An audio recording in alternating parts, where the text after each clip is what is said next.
ज्यांची या कृपादृष्टी पुढे कर्मा कर्माचे फिटे बिरडे, यत्कृपा सूर्याची या उजियेडे, भवखद्योत दडे निस्तेज।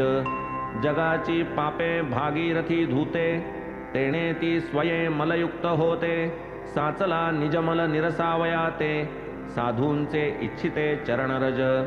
कधी साधूंचे पाय लागती, कधी मजमाजी स्नानार्थ येती।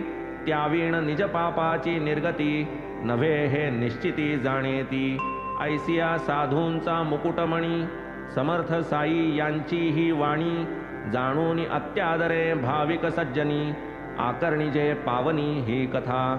नवल या कथेचे महिमान, श्रोते सज्ञान वा अज्ञान। परिसता तुटेल कर्मबंधन, परमपावन कथा हे। नयनांचाही नयन साई, श्रवणांचाही श्रवण पाही। तेणे चिरिघोनी माझिये हृदयी, वार्ता जी ही निवेदिली। साई स्वये महानुभाव, परिसता या कथेचा नवलाव। श्रोते विसरतील देहभाव, अष्टप्रेम भाव दाटतील। साई मुखींची हे कथा, लक्ष लावून तिच्या हृद्गता। तात्पर्यावरी दृष्टी ठेविता, कृतकर्तव्यता श्रोत्यास। तरी विनंती परिसिजे श्रोता, जरी मी या कथेचा वक्ता।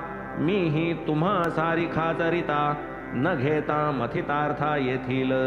आठविता तयांचे भक्त प्रेम, मन विसरे मनोधर्म। होय संसार त्रस्ता उपरम, याहुनी परम लाभ काय। पूर्वकथेचे अनुसंधान, श्रोता परिसिजे सावधान। होईल जीवा समाधान, कथा अव्यवधान परिसता। गताध्यायाची अंती, ऐकिली शेळ्यांची कथा श्रोती। तया ठाई बाबांची प्रीती, गतजन्मस्मृती तयांची।